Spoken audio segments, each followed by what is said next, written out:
Buenos días. Calor.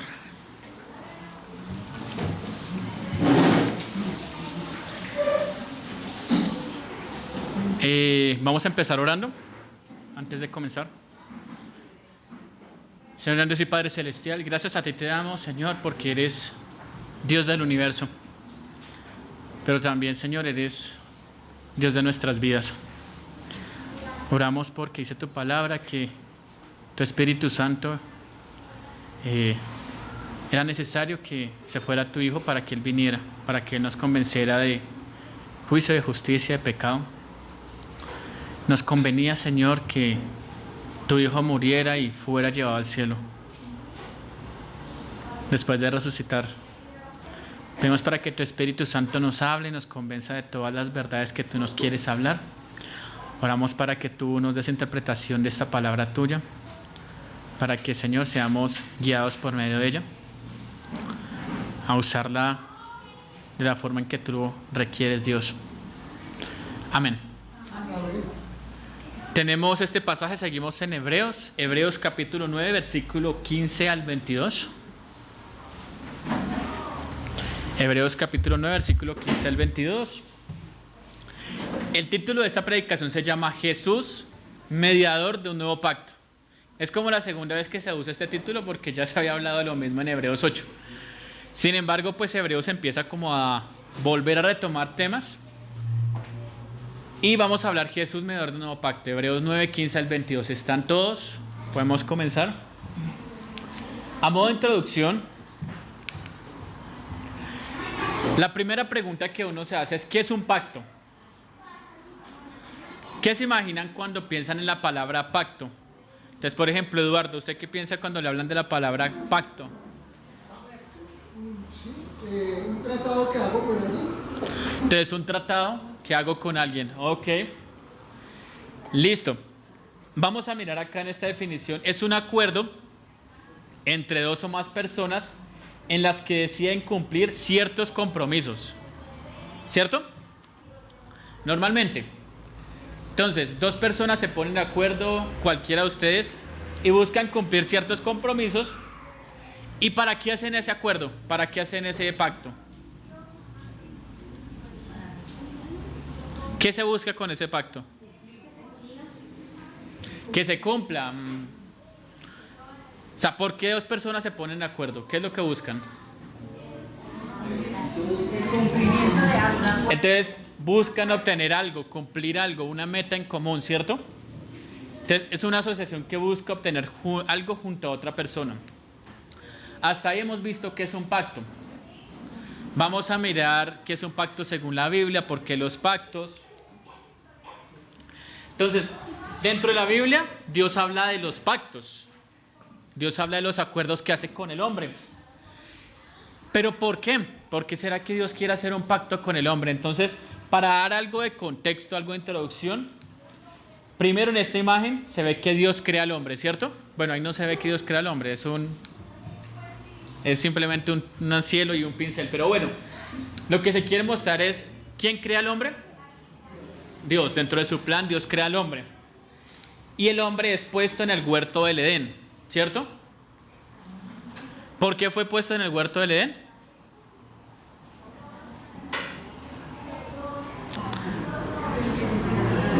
¿Cuál es la razón por la cual lo ponen en el huerto del Edén?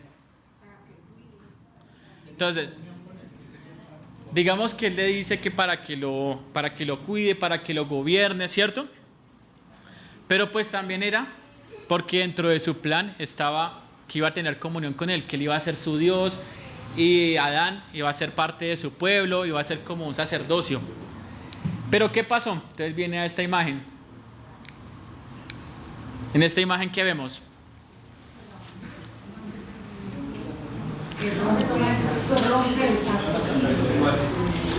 No se ve qué es, ¿no?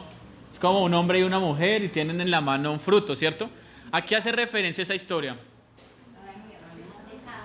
Adán y Eva y el primer pecado, ¿cierto? Y que comen del fruto. Entonces el hombre se rebela y peca. Acá hasta ahora hemos visto una cosa, ¿cierto? Y es, Dios creó al hombre, lo puso en el huerto, pero el hombre decide rebelarse Y al rebelarse, ¿en qué se vuelve? En un enemigo de Dios. ¿Cierto? Listo. Ahora, pero por eso vamos a mirar los elementos principales de un pacto y por qué Dios pone un pacto. Entonces acá vemos dos manos cogiéndose la mano, ¿cierto? Como un símbolo de qué? De acuerdo, ¿cierto? De compromiso. Y vemos que los elementos principales de un pacto son ¿cuáles? ¿Qué dice acá?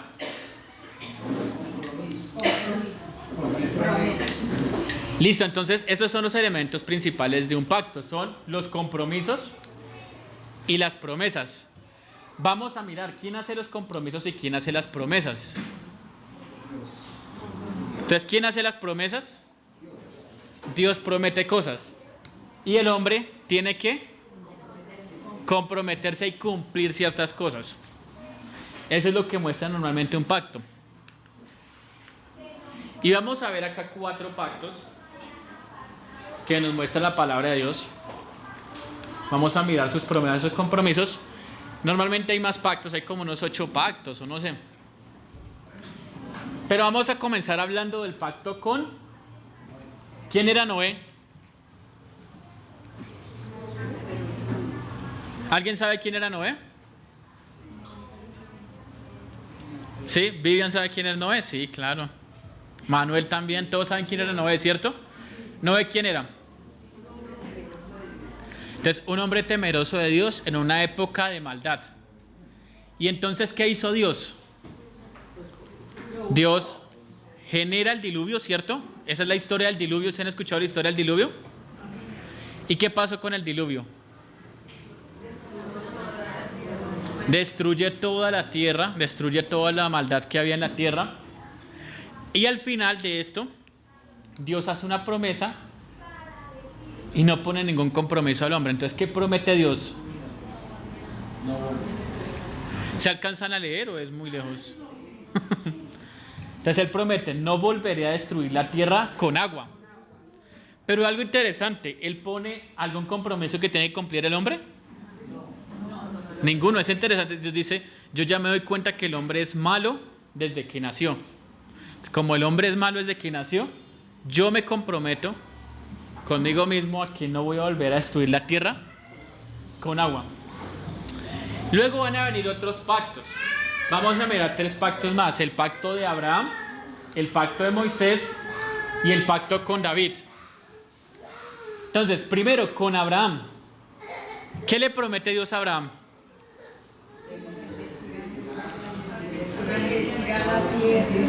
Entonces dice, Abraham, yo te bendeciré y en ti serán benditas todas las familias de la tierra. O sea, de él van a ser la bendición para todas las personas. Pero él se compromete con algo. ¿Qué tiene que hacer Abraham? Confiar en Dios y hacer lo bueno.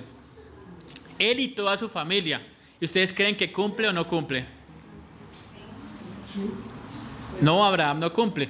Vemos después rápidamente que Abraham busca a Agar, tiene un hijo por otro lado, bueno. Entonces, normalmente, ¿qué es lo que pasa? No cumple. El hombre falla. El segundo con el que hace un pacto se llama Moisés. ¿Saben quién es Moisés? ¿Sí? Entonces Moisés fue el que sacó al pueblo de Egipto, ¿cierto? Y Dios hace una promesa. La promesa es que el pueblo será, Israel será mi pueblo y yo seré su Dios. Esa es la promesa que él hace. Pero el compromiso es que ellos tienen que... ¿Y lo obedecen? Vuelven a incumplir la promesa. Entonces, ¿qué pasa en un pacto cuando una de las partes rompe el pacto? Se rompe el pacto, ¿cierto? El último, David. Un descendiente tuyo traerá la paz a mi pueblo. Y él se acerca y le dice a Salomón, si tus descendientes andan como David y guardan mis estatutos, confirmaré su trono. Le dice a Salomón. ¿Pasó eso? ¿Los hijos de David guardaron la ley como lo hizo David? Entonces, ¿qué pasó con el trono de David? Se dividió primero y después se partió totalmente. Entonces, hasta aquí lo que hemos visto es a un Dios que hace promesas con un hombre y espera unos compromisos, pero ¿qué pasa con el hombre? No cumple. Nunca cumple con los compromisos. Ese es el tema. Ahora, como todos los pactos fallaron, todos los pactos, el hombre fue el que falló, Dios que prometió un nuevo pacto. Dios promete que va a hacer un nuevo pacto y dice, en esos días voy a hacer un nuevo pacto, pero no como el pacto que hice antes. Uno que sí se va a cumplir. Y uno dirá, pero ¿cómo entonces va a ser si el que siempre falla es el hombre? Vamos a mirar cómo va a ser Dios para que se cumpla su pacto. Entonces, quiero que miremos, esto está en Jeremías, el profeta Jeremías 31 al 36. 31 al 36, ¿me lo puede ayudar leyendo? Venga a ver quién me ayuda leyendo. Manuelito.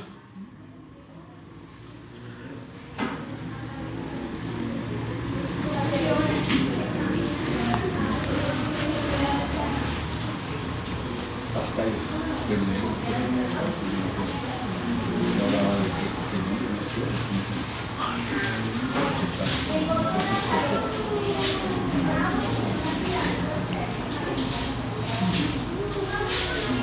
Se acerca el día, dice el Señor, en que haré un nuevo pacto con el pueblo de Israel y Judea. Este pacto no será como el que hice con sus antepasados cuando los tomé de la mano y los saqué de la tierra de Egipto.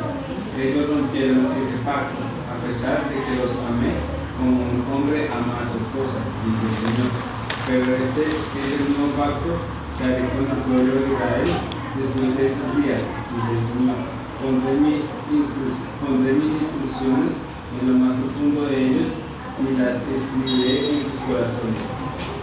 Yo seré su Dios y ellos serán mi pueblo, y no habrá necesidad de enseñar a sus vecinos ni habrá necesidad de enseñar a sus parientes diciendo deberías conocer al Señor, pues ya me conocen, pues ya me conocerán desde el más pequeño hasta el más grande, dice el Señor. Perdonaré sus maldades y nunca más me acordaré de sus pecados. El Señor que provee el sol para la lumbrera del día y la luna, las estrellas para alumbrar la noche, y agita el mar y hace olas rugientes. Su nombre es el Señor de los ejércitos celestiales, y esto es lo que dice. Igual de improbable es que anule las leyes de la naturaleza como que rechace a mi pueblo Israel. Listo. Entonces, Dios promete un nuevo pacto. Acá en el libro de Jeremías. ¿Esta imagen qué significa? ¿Con quién es ese pacto? Con la casa de Israel. Con la casa de Israel. Es interesante. ¿Aparecemos nosotros todavía? ¿Cuántos de ustedes son de la casa de Israel? ¿Alguno de ustedes es de ascendencia judía? ¿Alguno de ustedes nació de Israel, de algún judío? Porque dice que este pacto se va a hacer ¿con quién? Con la casa de Israel. Ahora, y lo que él dice es diferente al otro pacto. Es diferente al otro pacto. ¿En qué es diferente al otro pacto? Entonces, acuérdense, antes habían unos compromisos, ¿cierto? Los compromisos eran, por ejemplo, cumplan la ley. ¿Cuál más? Confíen en Dios, hagan lo bueno. Siempre son acciones que tiene que hacer el hombre. Acá dice, los compromisos van a estar sellados ¿dónde? En los corazones. O sea, las leyes no van a estar en unas tablas, en un manual de convivencia o en una norma de estatutos, sino estarán sellados en los corazones. Y Dios promete unas bendiciones, unos beneficios. ¿Y esos beneficios son? Entonces, primero que todo, una relación íntima entre Dios y su pueblo. Y lo otro, Dios, ¿qué más promete? Perdón de pecados. Entonces, vamos a mirar acá, Dios promete otro pacto diferente, otro compromiso diferente. Y ahora va a hablar el autor de Hebreos que ese pacto que está hablando Jeremías es el pacto que viene a prometer Jesucristo. Y acá entramos ya al tema de Jesús es mediador de un nuevo pacto. Entonces, Hebreos antes de todo esto empieza comparando los dos pactos. Va a comparar el pacto antiguo con el pacto nuevo. El pacto antiguo era el de Moisés, lo va a comparar con el pacto nuevo de Jesús. Entonces, en el pacto antiguo había un sacerdote humano, ¿cierto? Hijo de Aarón, descendiente de Aarón. En el pacto nuevo, el sacerdote, ¿quién es? Entonces, el sacerdote es Cristo, y en Cristo también todos los creyentes son sacerdotes. Pero el principal sacerdote es Cristo. En el pacto antiguo se sacrificaban corderos por el pecado. Ahorita vamos a ver la importancia de los sacrificios. Sacrificaban corderos, se mataban corderos por el pecado. En el pacto nuevo, ¿qué se sacrifica? Ya se fue sacrificado. El Hijo fue sacrificado. El Hijo tomó el lugar por los pecados. En el pacto antiguo había un sumo sacerdote. El sumo sacerdote era el sacerdote más importante, el que manejaba todo el culto, y este era humano, que fue Aarón, su hijo y muchos más. En este caso, en el pacto nuevo, el sumo sacerdote es divino y es Cristo de nuevo. Y todo en ese paso, Hebreos está diciendo, es mejor el Hijo como sacerdote, es mejor el Hijo como sacrificio, es mejor el Hijo como sumo sacerdote. Y el tabernáculo era el lugar donde sacrificaban, o el templo. Antes el tabernáculo era una casa que era como un templo, pero estaba hecha como en cortinas. ¿Sí sabían eso? ¿Alguno lo sabía? Pero en el pacto nuevo, ¿dónde Jesús ofreció su sacrificio? Entonces unos dicen en el cielo, otros dicen en la cruz. No, realmente dice la palabra de Dios que Cristo llevó su sacrificio hasta el cielo mismo. Llevó su sacrificio. O sea, Él murió en la cruz, pero su sangre fue llevada hasta el propio cielo. Y en el pacto antiguo, ¿qué hacía eso con el pecado? Lo cubría. ¿Y en el nuevo? ¿Cuál es la diferencia entre cubrir y quitar?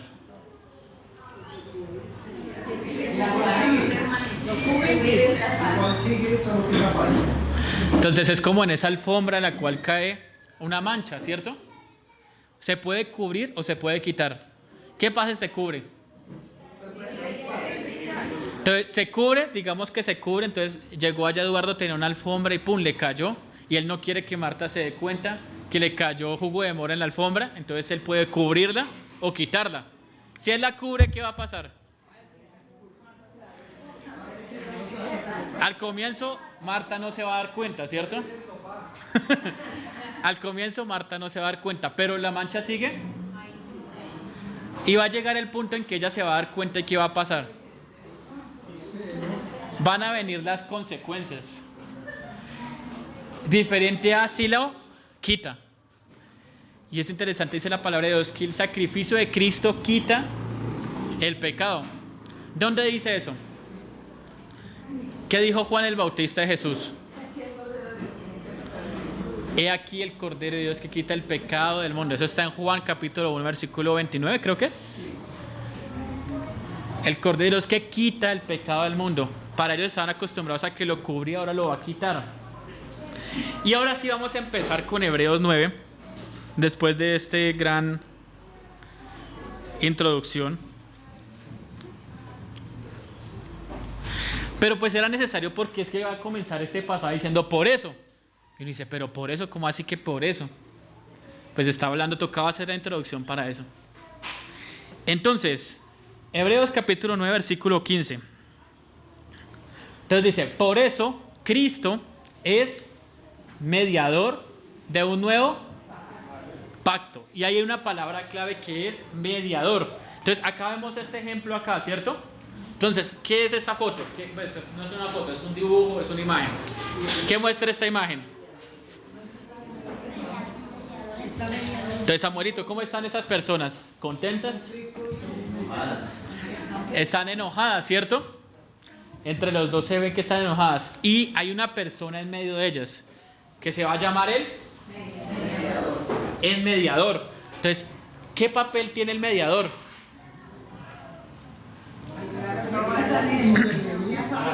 Intervenir, porque ¿qué se van a hacer estos dos si los deja el mediador? Se van a agarrar a los golpes. Entonces va a decir que Cristo es mediador del nuevo pacto y vamos a entender qué significa eso. Y es, hay una enemistad entre Dios y los hombres. Esto es un ejemplo, no estoy diciendo que este es Dios, estos son los hombres, ¿no? Hay una enemistad entre Dios y los hombres. ¿Por qué? ¿Por qué está Dios enemistado con el hombre? Entonces está por el pecado. Y hay algo interesante, y es, los hombres no quieren la paz. ¿Por qué los hombres no quieren la paz? Porque no quieren comprometerse a Dios. Entonces es una forma muy sencilla, y es, el hombre le debe a Dios miles de millones de millones de millones. O sea, no hay forma en que pueda pagar. Eso le genera al hombre frustración y rabia, porque el hombre no tiene cómo pagar. Entonces el hombre, ¿qué dice? Pues no quiero que haya paz. ¿Para qué va a haber paz si yo no tengo cómo pagar? Yo no puedo hacer la paz. Eso es lo que dice el hombre. Ahora, porque también dice la Biblia que la única paga del pecado, ¿cuál es? La muerte. ¿Y al hombre le conviene eso? Porque además de todo, si el hombre paga, ¿cómo va a pagar el hombre? Muriendo. Pero para que haya un pacto se requiere la intervención de la muerte. Y acá lo que está diciendo acá este versículo es, ahora Cristo, que es la persona que está en la mitad, es mediador de un nuevo pacto. Para que interviniendo muerte, o sea, para que haya muerte, haya perdón de los pecados del primer pacto. Pero ¿cómo? O sea, ¿cómo un mediador, una persona externa, cómo va a hacer para pagar por el otro? Esa es la pregunta que nos podemos hacer, ¿cierto? O sea, ¿tenía Cristo que morir? Y esa es una conclusión a la que llegamos acá. Cristo tenía que morir. ¿Qué pasa si Cristo no hubiera morido? O sea, no hubiera muerto, hubiera venido simplemente y hubiera sido un buen maestro y todos lo hubieran... y hubiera muerto a los 80 años de viejito, y así como un ejemplo. Pero vemos que Cristo, siendo Dios, Él decidió que su misión principal, ¿cuál era? Morir, ¿cierto? Porque dice que sin muerte los llamados no podrán recibir la promesa o una herencia. Entonces, para que este pacto se cumpla tiene que haber muerte. Y vamos ahorita a entender por qué. Vamos a entender por qué debía morir. Claro, porque la paga del pecado es la muerte. Pero vamos a entender también por qué debía morir. Entonces, acá hay algo interesante, y es, Cristo primero que todo se hace hombre. Eso se movió, bueno. Se hace hombre para Él poder hacer el pacto entre Dios y Él mismo. Entonces acá vemos dos manos. Antes estaba la mano de Dios y la mano del hombre, ¿cierto? Ahora Cristo se hace hombre. Y acá está la mano de Dios y la mano de ¿quién? De Cristo.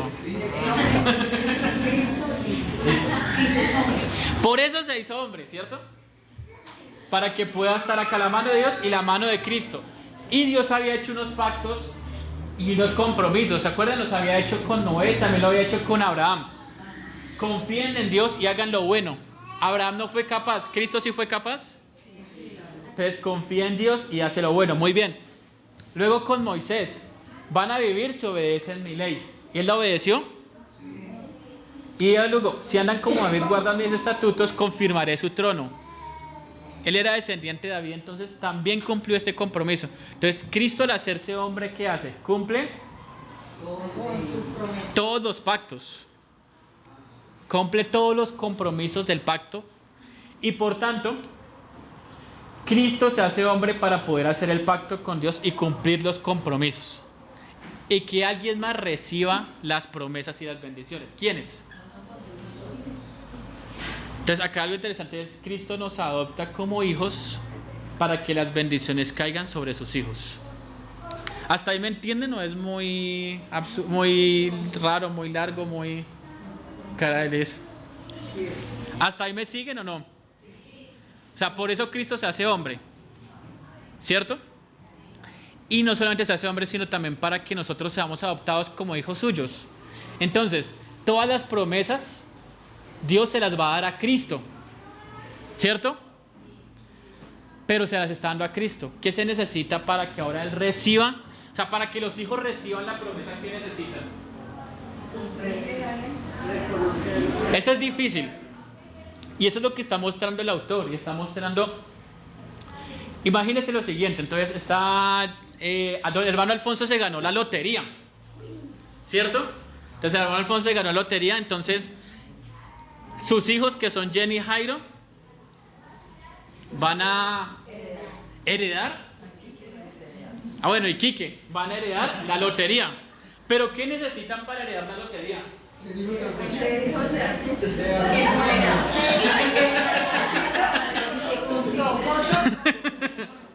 Entonces, no solamente que sean hijos de Alfonso, sino también porque en este momento de la lotería, ¿quién está a nombre de quién? Entonces, es interesante, eso es lo que quiere decir el autor de Hebreos. Él está hablando que todas esas promesas le llegaron a Jesús. Todas las promesas le llegaron ¿a quién?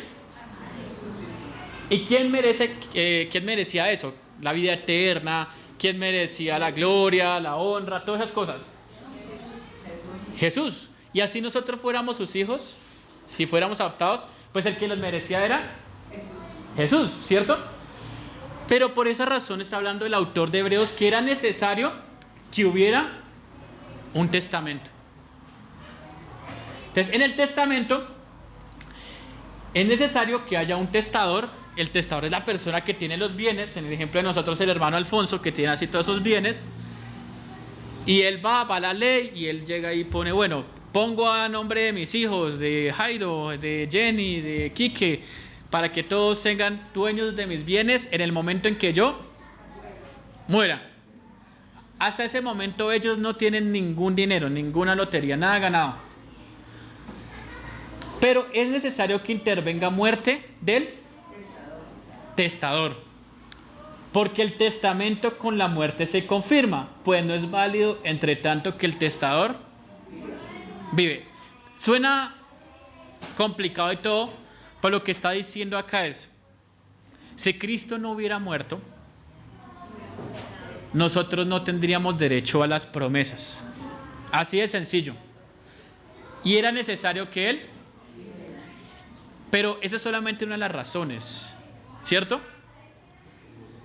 Era una de las razones, era necesario que Él muriera para que nosotros pudiéramos obtener esos beneficios.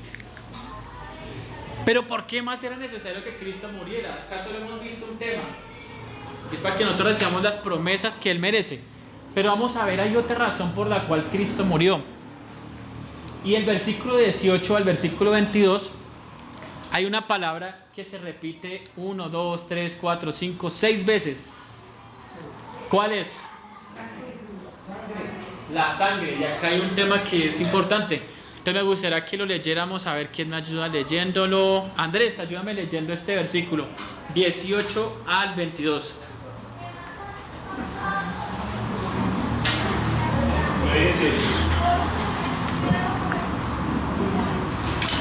Pero ni aún el primer pacto fue instituido sin sangre, porque habiendo anunciado Moisés todos los mandamientos de la ley a todo el pueblo, tomó la sangre de los becerros y de los machos cabríos con agua, lana escarlata y sopo, y roció el mismo libro y también a todo el pueblo, diciendo: esta es la sangre del pacto que Dios os ha mandado. Y además de esto, roció también con la sangre del tabernáculo y todos los pasos del ministerio.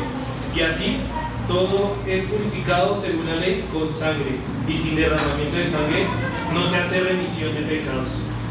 Entonces acá hay una palabra clave, es la palabra sangre. Y en este versículo que está diciendo, en el primer pacto, Dios hizo unas promesas, pero pues esas promesas las hizo con unas ovejas, con unos corderos, ¿cierto? Y para que esas ovejas y los corderos le pudieran dar la bendición a las personas, ¿qué tocó que le hicieran a las ovejas y a los corderos? ¿Tuvieron qué? Degollarlos, matarlos, sacarles la sangre y coger a cada uno. Cada cosa tuvieron que purificarla y rociarla con sangre. ¿Por qué razón? Porque el derramamiento de sangre no es el mismo. Acá lo dice claramente esta versión, porque sin derramamiento de sangre no hay perdón. Sin derramamiento de sangre no hay perdón. Entonces tuvieron que hacer eso, tuvieron que matar a todos los corderos y purificar a cada uno y rociar a cada uno. No porque esa sangre pudiera perdonarlos, sino era un recuerdo de lo que iba a pasar más adelante, de lo que iba a hacer Cristo más adelante. Entonces, vamos a mirar qué implicación tiene la sangre. ¿Por qué era necesaria la sangre de Cristo? Creo que ya estamos adelantados, frescos. Entonces, Levítico 17 dice que en la sangre está la vida. Era una muestra de la vida, porque una persona cuando le sacaban la sangre, bueno, no toda la sangre, o sea, cuando una persona pierde sangre, mejor dicho, no sé cuánta sangre tenga el cuerpo humano. ¿Alguno sabe? ¿Cuánto? ¿5 litros? Entonces, hay cierta cantidad de sangre sin la cual ya el humano ya no funciona igual. ¿Cuánto es? No sé. ¿Qué pasa si un hombre pierde 2 litros? Empieza a sufrir de anemia, ¿cierto? ¿Qué hace la sangre? ¿Qué labor tiene la sangre? Purifica, no. La sangre es la que mueve el oxígeno. Y el oxígeno es necesario para vivir. El oxígeno necesitan todas las células. Entonces las células para moverse necesitan oxígeno. Entonces, cuando no hay sangre, ¿qué pasa con la persona? Muere, ¿cierto? Entonces, dice la palabra de Dios, mostraba que la sangre está muy unida a la vida. La sangre era la vida de la persona. Entonces, cuando una persona entregaba su sangre, ¿qué podía morir? ¿Qué podía pasar? Ya lo respondí. Entonces, la sangre recuerda de la vida y la muerte. Pero también va a recordar que hay que pagar un precio por el pecado. Y vamos a ver a través de toda la historia, desde Adán cuando pecó, ¿qué tuvieron que hacer? Dios tuvo que sacrificar un animal para vestirlo. Luego, cuando Abel ofreció un sacrificio, ¿de qué lo ofreció? Cuando Abraham fue llevado y dijo, Dios, dame a tu hijo, al final dijo, no me des tu hijo. Dios, ¿qué puso? ¿Qué proveyó? Un carnero, un animal. Cuando los israelitas pasaron por el desierto y venía el ángel y iba a matar a todo el que no tuviera sangre, ¿qué pasaba? ¿Qué tuvieron que hacer ellos?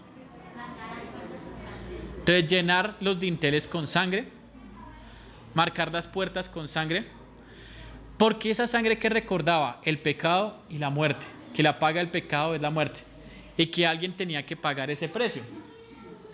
Y sin la sangre, ¿qué pasa? Pero algo interesante, ¿cualquier sangre valía?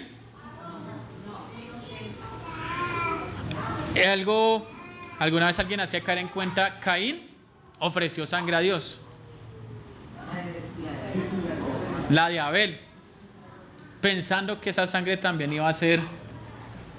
Fue un desafío, sí, fue un desafío. Pero pensando que esa sangre también lo podía purificar, pero esa sangre no era la sangre que pueda purificar. La única sangre que podía darle perdón era la de un justo. ¿De quién? Por eso vamos a mirar. Hay un pasaje en Primera de Pedro. ¿Alguien se acuerda? Primera de Pedro, capítulo 1. Que me lo ayude leyendo. Creo que es Primera de Pedro 1:18.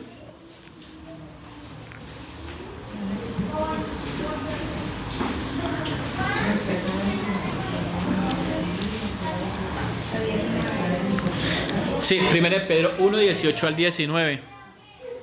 Entonces ayémelo leyendo a ver quién. Samuelito. Sabiendo que fuisteis rescatados de vuestra vana manera de vivir, la cual recibisteis de vuestros padres, no con cosas corruptibles como oro o plata, sino con la sangre preciosa de Cristo, como de un cordero sin manchas y sin contaminación. Amén. Entonces fuimos rescatados por la sangre de Cristo, que era muy valiosa. Ya volvemos a ese tema. Y ya para terminar, todo este pacto se ha hecho para Israel, pero como nosotros somos adoptados por Jesús como sus hijos, pues Dios nos trata como sus hijos, ¿sí? Bueno, listo, hasta ahí hemos visto en este tema muy a forma teórica lo que quiere hablar. Pero la pregunta es, ¿por qué los israelitas querían volver al pacto antiguo?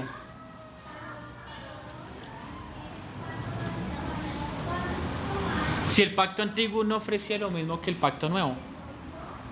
¿Por qué estos hebreos a los que les está escribiendo este autor les dice, pero por qué quieren regresar? ¿Por qué creen que quieren regresar?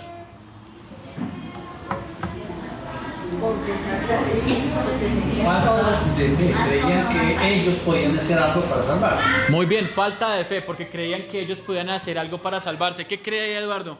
Que por ellos mismos por sus obras, ya todo estaba bien. Muy bien, es posible. Ahora, nosotros conocemos las promesas que tenemos en Dios. O la palabra. Hay unas que conocemos, ¿cierto? ¿Cuáles promesas conocemos? La vida eterna, Somos adoptados como hijos de Dios. Bendecidos. adoptados como hijos de Dios, Hemos sido sellados. hemos sido perdonados. Algo que pensaba, hablando de ese tema, esperen a ver si retomo mis ideas porque me perdí. La promesa que Dios nos da es ¿qué debemos hacer para ser salvos? Y nada más, ¿cierto? Dice la Biblia, cree en el Señor Jesucristo y serás salvo tú y tu casa, dice uno de los versículos. Si confesares con tu boca que Jesucristo es el Señor y creyeres en tu corazón que Él le levantó de los muertos, serás. Pero y entonces, porque a veces buscamos hacer cosas antiguas, entonces vamos a mirar en este ejemplo. Los creyentes querían volver al pacto antiguo, querían volver a los sacrificios, querían volver a donde el sacerdote que era un hombre, querían volver a todas esas cosas que no les ofrecían la salvación. ¿Por qué querían ofrecerlo? ¿Por qué querían volver? Porque a pesar de que conocían las promesas, ¿qué pasa?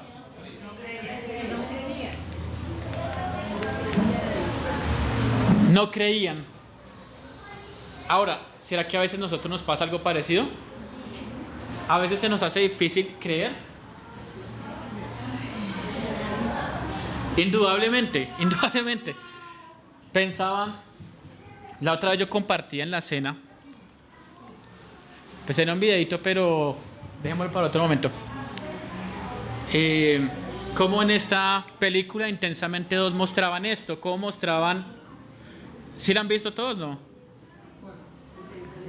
La película Intensamente 2 es algo psicológico, no tiene que ver con el tema, pero algo que mostraba y tiene mucho que ver es que nosotros tenemos un sistema de creencias, ¿cierto?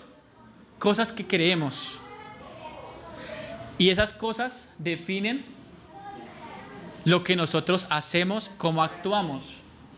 Entonces, en este ejemplo, por ejemplo, la niña ella decía, yo soy una niña buena. Entonces, como yo soy una niña buena, yo ayudo a los demás. ¿Qué dice nuestro sistema de creencias? Cara de Samuel. Yo soy un niño malo. Pero esa es una pregunta genial, ¿cierto? ¿Qué dice nuestro sistema de creencias? ¿Alguna vez lo han pensado? Y me parece interesante, en la historia de la película hay una mentira que se implanta en la mente de la niña. ¿Se acuerdan cuál es? ¿No la han visto? Véala. La mentira que se implanta es: yo no soy suficientemente buena. No es una mentira, es una verdad, pero ¿qué es lo que quiere mostrar eso? Muchas veces el enemigo también les va a implantar a ustedes una mentira y es: no es suficiente la obra de Cristo. ¿Sí o no? Para todo. Es que yo hablaba con los jóvenes, ¿no? Acuérdense, como un año les decíamos, la Biblia muestra que Dios es suficiente para todo lo que nosotros requerimos. ¿Cuántos de nosotros nos creemos eso? ¿Cierto? Cara de Samuel. Pero la Biblia muestra, Dios es suficiente, Cristo es suficiente, ¿cierto? ¿Te sientes que no te aman? Dios es suficiente. ¿Y uno se cree eso? Bueno, yo sí, pero y a veces, cierto, a veces es muy difícil creerlo. Bueno, y para terminar ya con esta parte del tema, yo creo que eso termina para la aplicación. Creo que ahorita pasamos a la aplicación. Cuando el testador murió, alguien más murió con él. ¿Quién fue? Y esa es la otra parte del pasaje. Cuando el testador murió, yo también morí. Mi viejo hombre murió. Esto lo tenía, pero bueno. Entonces, pregunta, y ya para terminar, ya con esto termino. ¿Qué mentiras están afectando tu vida hoy? Piénsalo. Y con esto terminamos. Creo. ¿Qué mentiras te afectan tu vida hoy? Una mentira como esa, que te dice Cristo no es suficiente. Cuando no tienes dinero, cuando no tienes salud, cuando no tienes... ¿Qué te dice el enemigo?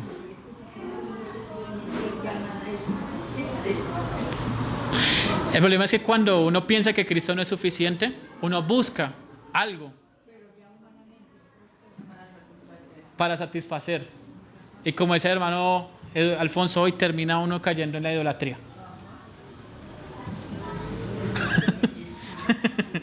Listo, vamos a orar. Terminamos acá. Señor gran Dios y Padre Celestial, reconocemos, Señor, que muchas veces creemos tus palabras, tus promesas a medias. Las conocemos que tú nos prometes, Dios, que tú eres suficiente. Conocemos que en ti nos sentimos amados. Conocemos que tu palabra dice que somos tus hijos, que tenemos vida eterna. Conocemos que tu palabra muestra que tú estás con nosotros hasta el fin del mundo, que podemos orar y tú nos oyes, que tú eres todopoderoso, que tú eres bueno. Pero a veces no lo creemos esas cosas, Dios. A veces no lo creemos, Dios. Pedimos perdón por eso, porque al igual que estos hombres, queremos volver al pacto antiguo, queremos hacer cosas para ganarnos tu favor, o para que nos vaya bien en la vida, o para ser exitosos, o para ser poderosos, o no sé yo, para conseguir lo que tú, Señor, prometes. Dice tu palabra, el autor Jeremías lo decía, que muchas veces te dejamos a ti, que eres la fuente de agua viva, y vamos por cisternas rotas que no retiren agua, y son los dos pecados que cometemos, Señor. Te dejamos a ti, no creemos en ti, y segundo, buscamos otras cosas. Eso le pasaba a estos hombres de esta historia de Hebreos y nos pasa hoy en día a nosotros. Y vemos como tu palabra nos muestra que todas las cosas que pasaron a los israelitas son nuestro ejemplo, para que nosotros no caigamos en tales cosas. Ayúdanos, Dios, a creer, danos fe, porque tu palabra dice, Señor, que si nosotros oramos a ti, tú nos oyes. Sabemos que si tú nos oyes, podemos confiar en que tú vas a dar la petición de acuerdo a tu voluntad, Señor. Amén.